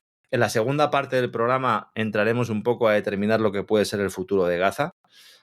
Hay dos fases. La primera fase del acuerdo, la de los rehenes, es la que se está implantando en estos momentos. Llevamos, tanto don César como yo, defendiendo ya desde hace días que la segunda fase no está en la agenda de ninguno de los participantes. Esto es un tema más publicitario que otra cosa. La violación del alto el fuego es constante. Hamás, además, no ha sido destruido. Vamos a explicar qué es lo que ha hecho Hamás después del acuerdo de paz y los conatos que está teniendo, los enfrentamientos que está teniendo con determinadas bandas armadas patrocinadas por Occidente y especialmente financiadas y armadas por Israel. Confesión que realizan las propias bandas armadas y que aparece en la propia prensa israelí. Estudiaremos los escenarios base que se presentan para el futuro, 3 fundamentales, y los expondremos e intentaremos determinar hasta qué punto cada uno de ellos pueda ser factible, en el cual Hamás controlaría Gaza durante unos meses o incluso durante más de un año, que es la línea que ha planteado Trump. Un segundo en el que la autoridad palestina podría actuar como bisagra de Estados Unidos e Israel, y luego un tercer escenario de guerra entre facciones palestinas, 3 contextos que también podrían, ¿no?, producirse de forma simultánea en algunas ocasiones. Y también estudiaremos esa debilidad de la coalición del gobierno de Israel con esos elementos dentro del gobierno de Netanyahu que, si pudieran, pues lanzarían una bomba nuclear, aunque con ello llegaran a la desaparición del propio Estado de Israel, ¿no?, en ese Armagedón con el que algunos sueñan. La tercera parte del programa veremos cómo esto está siendo acompañado de un auge del ISIS, del heredero de Al-Qaeda, del heredero yihadista suní patrocinado por Arabia Saudí, en Gaza. La denuncia del líder de la oposición en Israel, a Víctor Lieberman, antiguo ministro de Defensa, que lleva ya algunos meses poniendo esta cuestión sobre la mesa sin que se le haga mucho caso, sobre todo en la opinión pública occidental. Explicaremos cómo se están produciendo los saqueos de ayuda humanitaria, quiénes son y con la colaboración de quién. Esto es una realidad que no es que sea incómoda, es que es muy desconocida, aunque, insisto, en Israel es Vox Populi, pero lo vamos a comentar y lo vamos a analizar. Y luego pues estudiaremos un poco cuáles son las principales facciones, estas que se enfrentan a Hamás y que tienen relación directa con el ISIS. Finalmente, pues estudiaremos un poco cómo afecta esto al continente euroasiático, cómo afectó esto a Rusia, que acaba de sufrir un intento también de atentado terrorista por parte del ISIS con colaboración ucraniana. Fue el 13 de octubre, la mayor parte de los europeos y de los norteamericanos seguramente no sepan ni que esto se ha producido. Daremos los detalles. También ligaremos toda esta cuestión con la clave del golpe en Siria y también hablaremos de esa reunión de Al-Yolani, el líder de Al-Qaeda en Irak, convertido en demócrata de toda la vida y jefe de Estado en Siria, esa reunión con Vladimir Putin, en la cual pues han hablado de las bases que tiene Rusia en Siria, lo cual ha extrañado también a algunos. No creo que haya extrañado a los que vieron el programa que dedicamos a ese golpe de Estado en Siria. Si no lo han visto, también les recomiendo que lo vean antes o después del programa de mañana. Y bueno, pues finalmente haremos una reflexión también sobre el papel de Turquía, que yo sigo pensando que es uno de los grandes ganadores de todo este proceso. Está consiguiendo todos los objetivos que quiere y además está jugando tanto al juego de la OTAN como al juego ruso. Veremos si no se queman en este proceso. Y finalmente, pues también haremos alguna referencia al papel de Irán, que parece quedarse aislado y que seguramente pues solo le quede la vía de la negociación y tenga que huir del enfrentamiento directo para intentar mantener un cierto predicamento en la región. Muchos temas, tablero geopolítico, programa geopolítico puro y duro, actualidad, algo de historia, pero sobre todo vamos a intentar unir los puntos y tejer también, ¿no?, esa prenda que nos sirva para poder pues tener algo de contexto de lo que está pasando realmente y huir de los titulares de todos los días, que lamentablemente, aunque en algunas ocasiones incluso nosotros los sigamos, pues no dejan de ser ruido continuo para que no entendamos lo que está pasando detrás del escenario, don César. Pues muy bien, me parece que va a quedar verdaderamente de rechupete, como suele ser habitual en el Gran Reseteo, las cosas como son. Pues nos vemos este fin de semana, don Lorenzo, un abrazo muy fuerte. Un fuerte abrazo, don César, hasta mañana.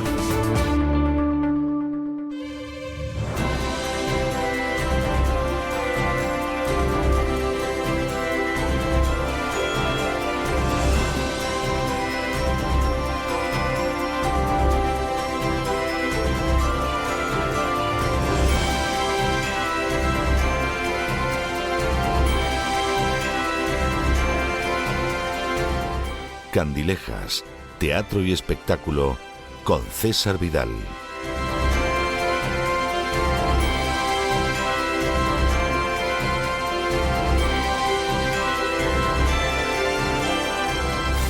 Estamos de regreso para esa entrevista especial que tenemos todos los viernes por la noche. Para esa entrevista que ustedes saben que tiene un lugar muy, muy escogido en mi corazón. Siempre digo, porque es obligado, porque es de justicia, que de lunes a jueves concluimos el programa de La Voz siempre con gente de primerísimo nivel. Da lo mismo que hablen de psicología, de economía, de literatura, son profesionales más que cualificados. Pero el viernes tiene un lugar muy especial para gente muy especial. En ocasiones, esa gente muy especial es conocida internacionalmente. Es el caso de ese director de cine al que en su día dieron el Oscar, de ese cantante de bel canto que sigue paseando la ópera o la zarzuela por los escenarios de medio mundo. A veces es una persona que es conocida, pero es muy conocida sobre todo en el ámbito nacional. Y ahí tenemos mucho interés en que el peruano sea conocido en Argentina, el argentino sea conocido en la República Dominicana, el dominicano sea conocido en España, el español sea conocido en México. La idea es que puedan conocer a gente excepcional dentro de ese ámbito hispanoparlante. Y también a veces tenemos a gente que no es ni siquiera tan conocida en su país, pero que es gente muy especial. Es gente que pensamos que merece la pena que ustedes conozcan porque realiza una labor interesante, a veces desde hace tiempo, a veces de manera más reciente, y es una labor que efectivamente tiene que ser difundida. Nuestro invitado esta noche no podía ser de otra manera, es una de esas personas especiales. Es ingeniero técnico en telecomunicaciones por la Universidad de Extremadura, es licenciado en comunicación audiovisual por la Universidad de Salamanca, es máster en formación del profesorado en Cáceres, pero sobre todo es una persona que en los últimos años ha ido realizando una labor en el mundo de lo audiovisual que a mí me parece absolutamente notable. Les estoy hablando de don Francisco José Vaquero. Don José Francisco, muy bienvenido a La Voz, muy buenas noches. Pues muy bien hallado, don César. Muchas gracias por estar aquí y es un auténtico placer compartir con vosotros este rato. Bueno, primera cuestión que es obligada. Cuando don Francisco José Vaquero se lanza a este mundo de lo audiovisual, ¿es el primero que lo había hecho en casa o había algún antecedente familiar de gente que también había entrado en esto? Pues soy el primero porque, bueno, vengo de una familia por parte de madre que eran panaderos, mi abuelo era panadero, luego mis tíos, algunos se dedicaron también a esa misma profesión, otros ejercieron la enseñanza, ¿no? De profesor, maestro, y por parte de mi padre, desde mi bisabuela, eran todos maestros, ¿no? Por lo tanto, soy el primero en este ámbito. Y bueno, y no fue sencillo. Sí es verdad que, bueno, que tengo tíos que les ha gustado mucho el tema de los instrumentos musicales y artes de alguna manera, como la ebanistería y tal, pero el dedicarse profesionalmente sí soy el primero. ¿Cómo se da ese salto? Porque una persona que es ingeniero de teleco, como se decía en mi mocedad, ¿cómo es que de pronto entra en el terreno de la producción cinematográfica? A ver, pues es complicado. Yo creo que es porque no encontraba mi sitio, ¿no? No encontraba mi lugar, era culo de mal asiento. Yo hago telecomunicaciones porque se me dan bien los números. En el primer año de carrera me doy cuenta de que no es lo mío, pero me lo paso bien en Cáceres, tengo un buen grupo de amigos y decido continuar hasta terminarlo. Cuando termino, estuve trabajando en una empresa de telecomunicaciones reconocida aquí en España. No duré un mes, tengo que decir que no duré un mes, lo cual porque yo me hubiera ido a los 2 días, pero bueno, mi madre siempre me decía, aguanta niño, aguanta ahí, por lo menos que llegues hasta cobrar el paro. Y no llegué a cobrar el paro, me echaron antes porque no hacía absolutamente nada y veía que no era lo mío, ¿no? Entonces, pues bueno, siguiendo en esa búsqueda, recuerdo que bueno, que el tema de las cámaras y estas cosas pues me habían llamado un poquito la atención, ¿no? Y decidí matricularme en el segundo ciclo de audiovisuales en Salamanca y bueno, y tuve la suerte de enganchar en varias películas de prácticas, como se llaman, cine de meritorio, y ahí fue ya donde me di cuenta de que sí era lo mío, ¿no? Estuve trabajando de eléctrico, que básicamente, para que la gente lo entienda, que es colocar luces y demás, plantear todo el tema de la iluminación. Tuve con unos compañeros excelentes que llevaban muchas décadas trabajando ellos, los cuales me enseñaron mucho, me mimaron mucho. Y luego también conocí a otros meritorios con los que ahora mismo sigo trabajando y seguimos colaborando y seguimos en nuestra empresa, que me hicieron ver que ese era el camino, ¿no?, que yo quería seguir, ¿no?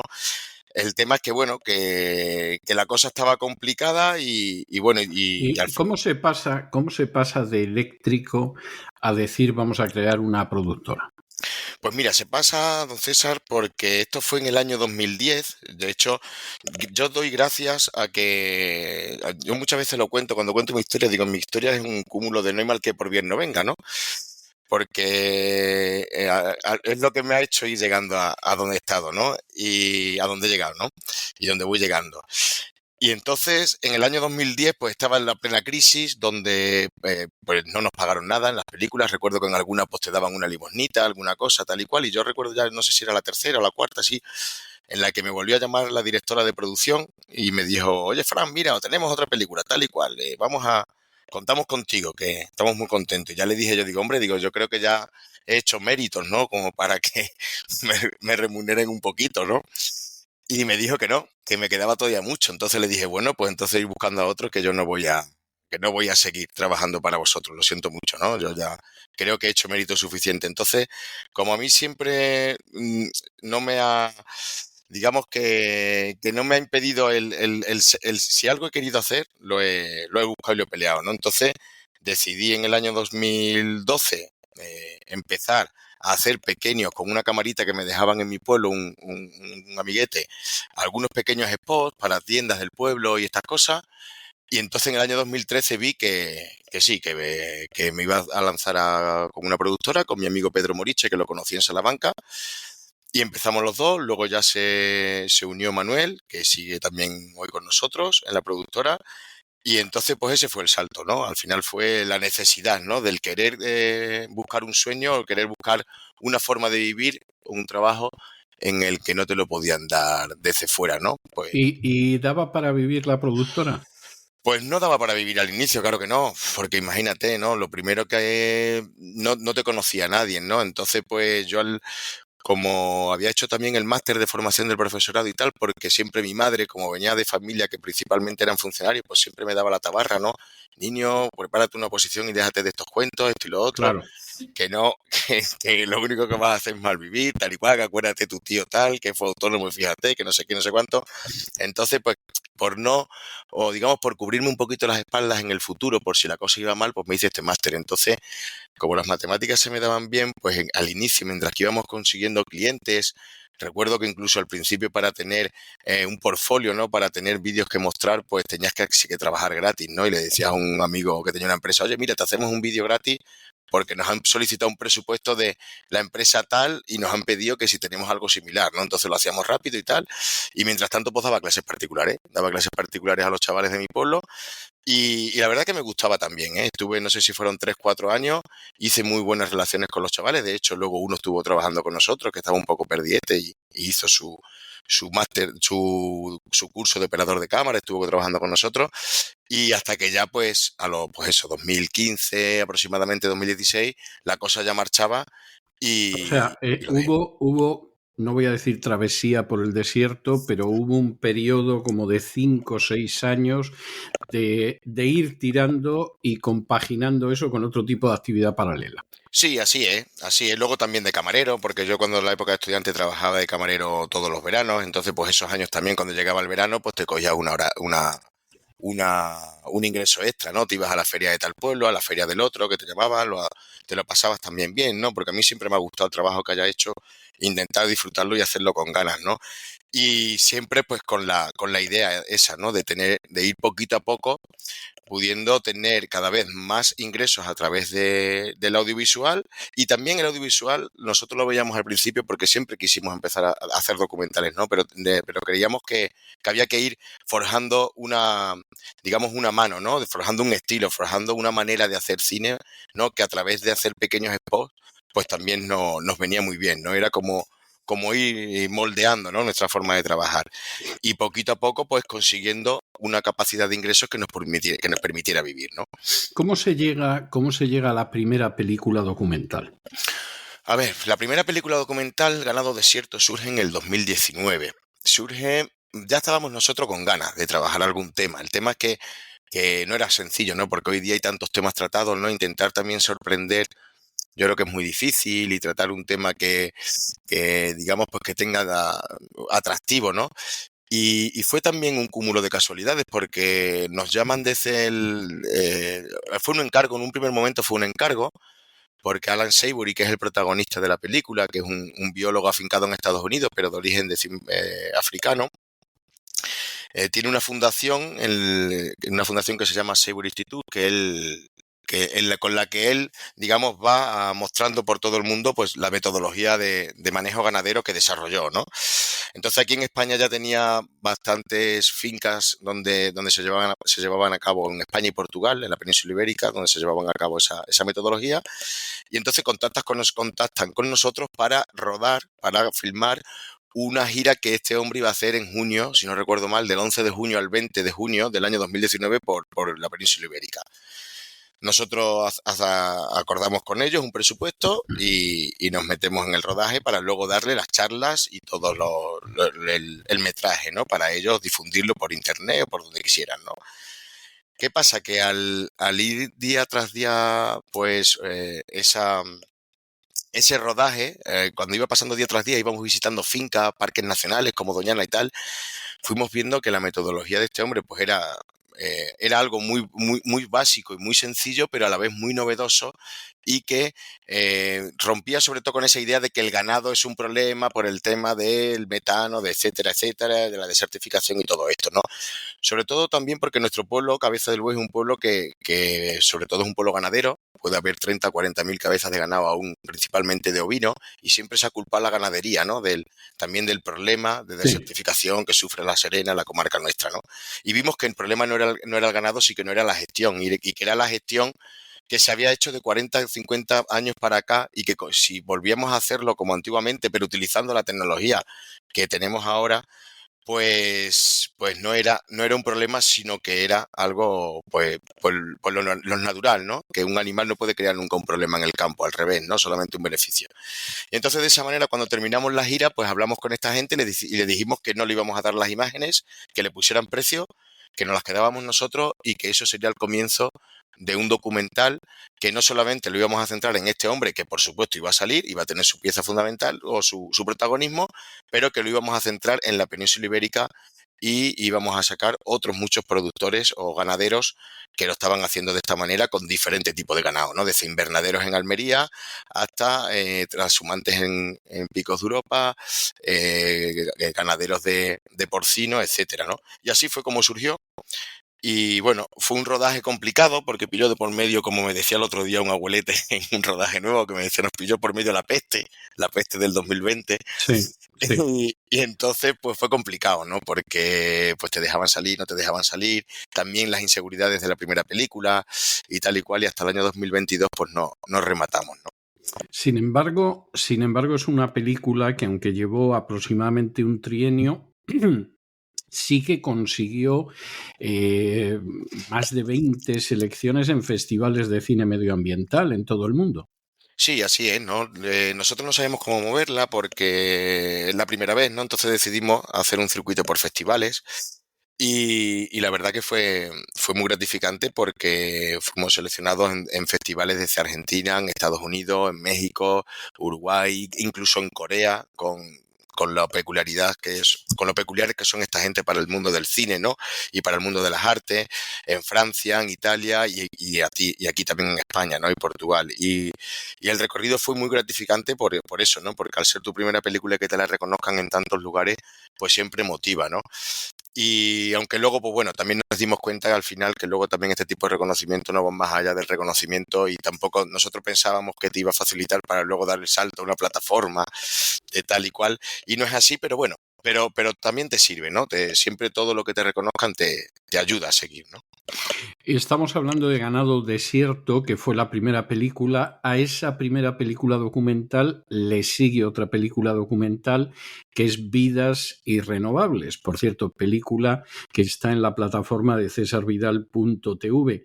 ¿De qué trata Vidas Irrenovables? A ver, Vidas Irrenovables es una película Bueno, tengo que decir que nosotros cuando empezamos a hacer cine documental, en el año 2019, planteamos interiormente, nosotros en la productora dijimos que lo que queríamos hacer era, nosotros somos de pueblo, nacimos en nuestro pueblo, vivimos en un pueblo que es el nuestro y queríamos hacer cine que estuviera relacionado con el mundo rural, con los territorios rurales principalmente de la península ibérica, porque a nosotros nos parece muy bien que las personas hagan películas sobre los problemas que hay en el Congo, los problemas que hay a miles de kilómetros, pero consideramos que tenemos suficientes problemas en la puerta de nuestra casa como para que no los contemos, ¿no?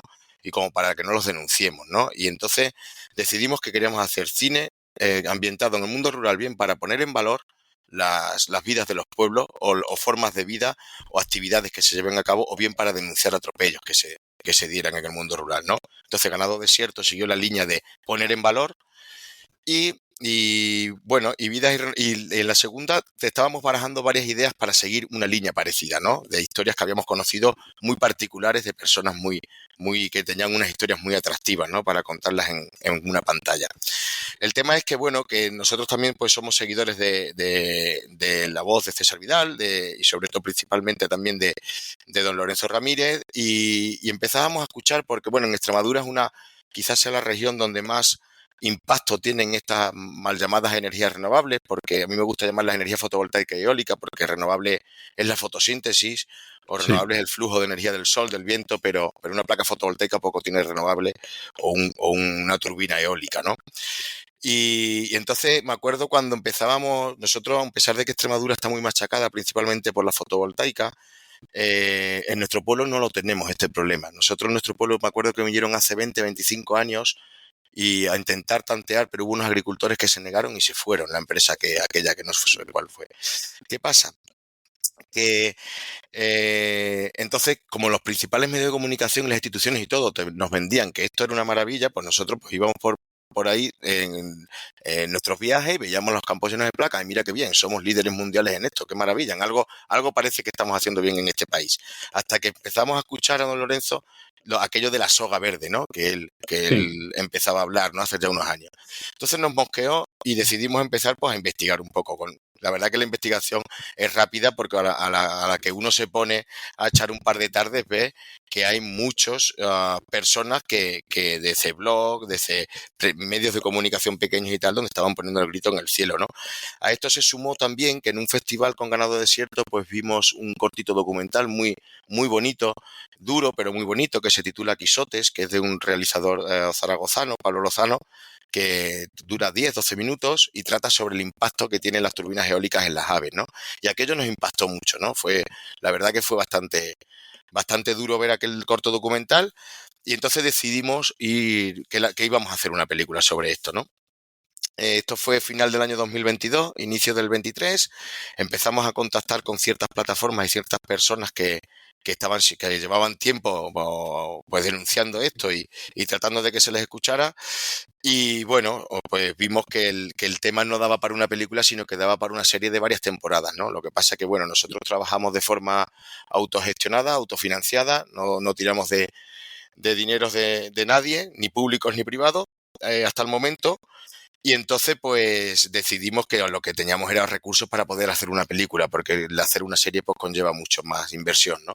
Y así fue como surgió hacer Vidas Irrenovables. ¿Qué cuenta Vidas Irrenovables?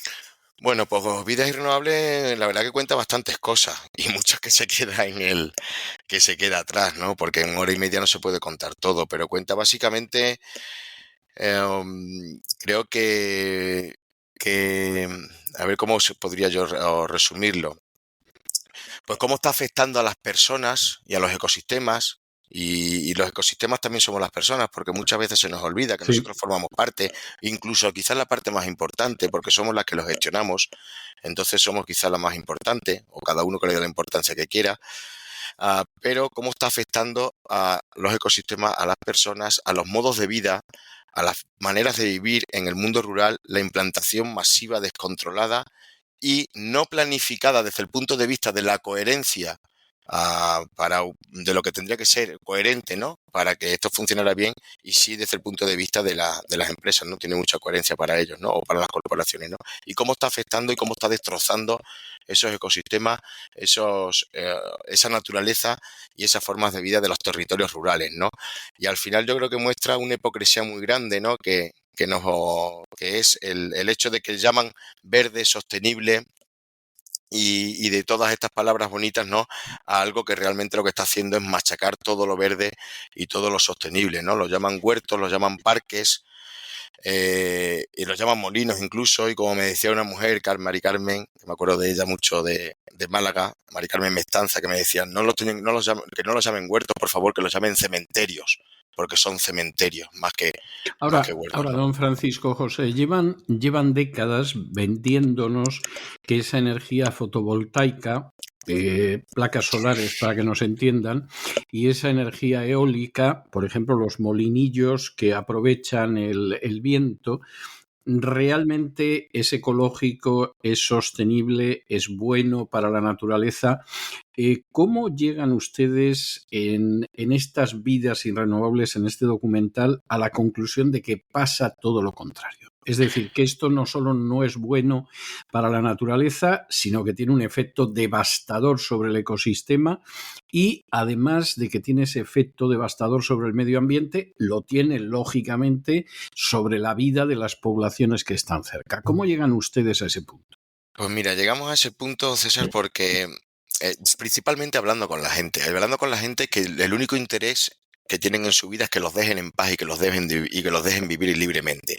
Porque cuando uno habla con otro tipo de personas donde puede haber unos ciertos intereses, ya se te puede desviar lo que es la conversación o la investigación para un lado o para otro, ¿no? Entonces, hablando con estas personas que llevan muchos años, algunos de ellos décadas, desde el final de los 90, ¿no? Peleando y luchando contra estos gigantes, pues nos contaban eso, ¿no? Que lo primero, como te he comentado antes, ¿no? Que no los llamáramos renovables porque no lo son. ¿Y no lo son por qué? Porque lo primero que hay que extraer unos minerales, que yo voy a decir, quiero también dejar aquí una cosa clara, ¿eh? Yo no estoy en contra ni de la energía fotovoltaica, eólica, ni de ningún tipo de fuente de energía. Creo que todas son necesarias, que todos los recursos son necesarios, porque son recursos, y como su propia palabra dice, ¿no? Es algo que son beneficiosos para el progreso de la sociedad, pero que creo que la gestión es donde está el quid de la cuestión, ¿no? Dependiendo cómo se gestionen, serán beneficiosos o no. La energía fotovoltaica y la eólica tienen algo beneficioso, que es que se puede producir energía donde se consume. Bueno, en tu casa puedes tener en ciertos aspectos, pero tiene unas limitaciones bestiales, ¿no? Pero la hipocresía es llamarlo eso, ¿no? Que no llamarlo sostenible, llamarlos verde. ¿Por qué? Porque, como decía, hay que extraer unos minerales que precisamente no se extraen a pico y pala, y si se extraen a pico y pala es vulnerando derechos humanos y utilizando a niños para que se haga así, ¿no? Pero principalmente lo que hacen es utilizar una maquinaria pesada que solamente con un zapatazo gastan más gasoil que yo con 100.000 kilómetros en mi furgoneta moviendo la película. Luego esos materiales hay que transportarlos principalmente a China, que es donde se suelen fabricar, si no a otros países, pero hay que transportarlos, luego hay que fabricarlo, precisamente no se fabrican, pues eso, con una energía que podamos llamar limpia, porque todo tiene un impacto, seguramente se haga con carbón, con petróleo, con gas, y luego hay que volverlo a transportar, hay que construirlo y hay que reciclarlo, si se recicla en algún caso, porque no hay ningún plan de reciclaje. Entonces, ¿qué va a pasar con eso? Al final quizás es que son todavía más negras que las energías que toda la vida nos han dicho que son negras, ¿no? Las fuentes de energía, ¿no? Porque ¿qué va a pasar con esas cientos y miles de toneladas que mañana tendremos o que ya estamos empezando a tener, ¿no? Como es el caso de las turbinas eólicas y de las aspas, ¿no? Que directamente lo que hacen es enterrarlas, ¿no? Entonces ahí es donde te das cuenta que es una hipocresía tremenda, es una mentira desde el inicio de llamarlos renovables hasta el final, ¿no? Y que lo único que está haciendo pues es un paso más para machacar el territorio. Desde mi punto de vista, creo que como alguna persona dice en la película, ¿no? Para que nos vayamos de allí, para que nos vayamos de aquí, para que nos vayamos de los pueblos, porque en los pueblos donde está la riqueza, donde están los recursos, España, por suerte o por desgracia, es un país con muchos recursos mineros, recursos ecosistémicos, que al final tienen una gran riqueza, ¿no? Que las grandes corporaciones, que son las 4 de siempre, porque los accionariados de estas empresas son los mismos en todos lados, pues pretenden apoderarse, ¿no? Y desde mi punto de vista creo que han vestido al demonio de verde, pero es el mismo demonio, y los políticos que tenemos en nuestro país, sean del color que sean, porque muchas veces cuando uno va a una comunidad autónoma te dicen, no, porque fulano aquí tal, no, porque mengano en la otra. No, nosotros llevamos cerca de 350 pases con la película presenciales, en los cuales yo he estado en un año en cerca de 300, conozco muchos pueblos y puedo decir que todos los gobiernos son exactamente iguales en este sentido, excepto algunos locales. Tengo también que decir, César, que sí es verdad que hay algunos ayuntamientos que se están rebelando contra sus partidos, otros, la gran mayoría independientes, pero otros contra sus partidos, y están tratando de intentar defender los intereses de sus ciudadanos. Y les está costando a algunos incluso infartos, ictus y muchas enfermedades, porque la presión a la que están sometidos no es normal.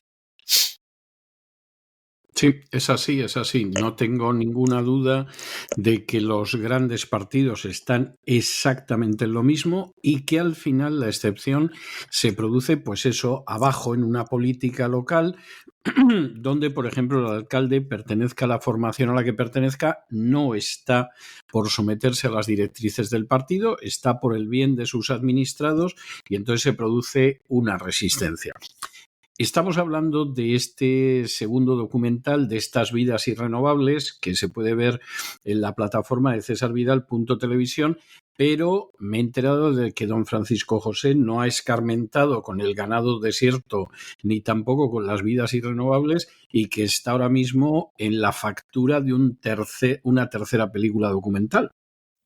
Sí, así es. Pues no escarmentado, César, y espero no escarmentar, porque uno pues tiene que hacer lo que le gusta, ¿no? Tiene que seguir pues produciendo en el sentido que uno disfrute, ¿no? Y con lo que uno pues se siente realizado, ¿no? Y entonces, pues bueno, después de un año que llevamos eso, como digo, empezamos a mover la película pueblo a pueblo, ciudad a ciudad desde hace un año, pues después de un año entero, con lo cual he disfrutado muchísimo, porque también hay que decir, tengo que agradecer a todas las personas que han confiado en la película, porque la verdad que ha sido una experiencia preciosa el conocer a tanta gente, el compartir con tanta gente, porque hacemos siempre la película presentación y luego un coloquio, que a veces el coloquio se ha alargado más de los 90 minutos de la película. Entonces ya, a pesar de esa experiencia que ha sido increíble, tenía ya ganas de volver a rodar. Tenía muchas ganas y bueno, estábamos ahí barajando algunos temas y al final luego el ir también de puerta en puerta, de pueblo en pueblo, el conocer a tanta gente, lo que hace también es que las personas al final, como intimas con ellos mismos te proporcionan los temas, ¿no? Y así es el caso de esta tercera película, ¿no? Estábamos este agosto de vacaciones por el País Vasco y recuerdo que, bueno, fue justo cuando empezó toda la ola de incendios devastadores en toda la península, ¿no? Porque Portugal ha sido exactamente igual. Y empezaron a llamarnos, ¿no? Personas de Zamora, de León, del norte de Cáceres, de Palencia, amiguetes que ya habíamos hecho con vidas irrenovables y con ganado desierto, contándonos pues lo que estaban padeciendo y cómo se estaban sucediendo los acontecimientos en el tema de los incendios forestales, ¿no? Y nos decían todos al final lo mismo, ¿no? Que querían que lo contáramos y que querían que hiciéramos una película porque si no esto se iba a olvidar. Y sí, es probable que desde algún otro sitio también se hiciera alguna otra película, pero el enfoque que querían que se le diera, el enfoque, digamos, del abandono y que están sufriendo los territorios por el cual suceden este tipo de incendios cada vez más devastadores, porque no hay una gestión, ¿no? del campo, no hay ya, y aunque la haya, es muy difícil abarcar toda la masa forestal, porque hay muy pocas personas en el mundo rural, ya principalmente en zonas tan boscosas como en León o Palencia. Pues nos decían que hiciéramos una película sobre esto y bueno, y ha sido un poquito, y en este tema pues hemos sido un poquito más, no sé cómo decirlo, pero el tema es que nos hemos liado, es la primera vez que nos planteamos hacer una película sin tener una estructura de guión, ¿no? Decidimos empezar a rodar porque era un tema tan caliente y tan duro que necesitábamos rodarlo en el momento, ¿no? O sea, en el momento en el que la gente quería hablar. Y si enfriábamos la cosa, si empezábamos a plantear un guión y nos íbamos a octubre, noviembre, diciembre, seguramente que ya no conseguíamos unos testimonios tan valiosos. Entonces empezamos a rodar, hemos rodado a lo largo del mes de septiembre, nos queda todavía un poquito por rodar. Estamos dando forma al guión a medida que vamos rodando. y fundamentalmente es eso, es tratar el tema de los incendios forestales desde el punto de vista del abandono que sufre la España rural y eso, la ganadería, la agricultura, los trabajos forestales de toda la vida y eso, y en esas estamos. Bueno, me parece muy bien y yo espero que al final pase como con ganado desierto o con vidas irrenovables, que acaba convirtiéndose en algo que pueden ver multitud de personas, porque además el trabajo que está realizando don Francisco José Vaquero, el equipo modesto que va con él, pero a pesar de modesto, bien apreciable por su calidad, es un trabajo extraordinario, es colocar el foco y colocar la cámara sobre cuestiones que son de una importancia radical en las que lamentablemente los políticos, independientemente del partido que sea, no tienen el menor interés de entrar porque hay intereses creados poderosísimos y que sin embargo tienen que ser conocidos por los ciudadanos más allá de aquellos ciudadanos que ya lo están sufriendo y que demasiado lo conocen porque lo están además padeciendo en su carne. Don Francisco José, ha sido un placer poder departir con usted esta noche de viernes. Sinceramente me parece que realiza usted una labor absolutamente encomiable, que tiene que ser conocida y que además, en contra de lo que puedan pensar alguna de las personas que nos escucha, no está limitada ni mucho menos a España. Este es un problema desgraciadamente universal y yo creo que son documentales que por supuesto tienen un enorme interés para una audiencia española, pero un italiano, un holandés, un alemán, un portugués, un francés puede entender a la perfección lo que usted relata en estos documentales, porque ahora mismo es un fenómeno universal. En otra época, cuando estas entrevistas se realizaban en un estudio de radio vis a vis, cara a cara, yo tenía la costumbre de para aquellas personas como usted que tenían la amabilidad, la gentileza, la paciencia de someterse a la batería de preguntas, regalarles uno de mis libros dedicado. Siempre hacía la salvedad de que no estaban obligados a leerlos, pero era un pequeño gesto de gratitud por el tiempo que nos habían dedicado, pero eso ahora en el ciberespacio es imposible, de manera que me tengo que limitar a dejarles con una canción, con una melodía, con una pieza musical. Y en el caso de usted he escogido el tema principal de una película donde, por cierto, claro que el ganado tiene un peso enorme, el ganado de alguna manera va construyendo la civilización que avanza paso a paso, y es esa película que en inglés se llama The Big Country, el gran país, y en España recibió el título de Horizontes de Grandeza. Bueno, pues realmente hay horizontes de grandeza cuando se respeta el medio ambiente, cuando se respeta la naturaleza, cuando se respeta ese ganado y se respeta esa agricultura, y desgraciadamente esos horizontes de grandeza y la existencia de un gran país se pone totalmente en cuestionamiento y en peligro cuando ese ganado, ese medio ambiente, esa agricultura, esa naturaleza no es respetada y además no lo es por intereses bastardos. Don Francisco José, muchísimas gracias, muy buenas noches y yo espero que nos veamos a no mucho tardar para hablar de ese tercer documental suyo. Muchas gracias a ti y a todo tu equipo, César, por la labor también que hacéis de intentar dar voz, ¿no?, a las personas y a los problemas que no suelen tener voz y que también nos inspiran a los demás pues, para poder hacer este tipo de películas. Y nada, ha sido un auténtico placer. Espero que también la gente pues, pueda ver. Muchísimas gracias también por contar con nuestra película para vuestra plataforma, ¿no?, que es la primera en la que va a estar durante varios meses. Y ha sido un placer y un gustazo estar este ratito, esta noche aquí contigo. Muchas gracias, entonces. No, un placer por mi parte. Hasta siempre. Y con esta música auténticamente épica de The Big Country, de Horizontes de Grandeza, hemos llegado nosotros al final de nuestra singladura de hoy del programa La Voz. Esperamos que lo hayan pasado bien, que se hayan entretenido, que incluso hayan aprendido una o dos cosillas útiles. Y los emplazamos para el lunes de la semana que viene en el mismo lugar y a la misma hora. Y como siempre, nos despedimos con una despedida sureña. God bless you. Que Dios los bendiga. El programa La Voz es una producción de Artorius Incorporated y al amparo del derecho a la libertad de expresión. No se hace responsable de las opiniones vertidas en el curso del mismo.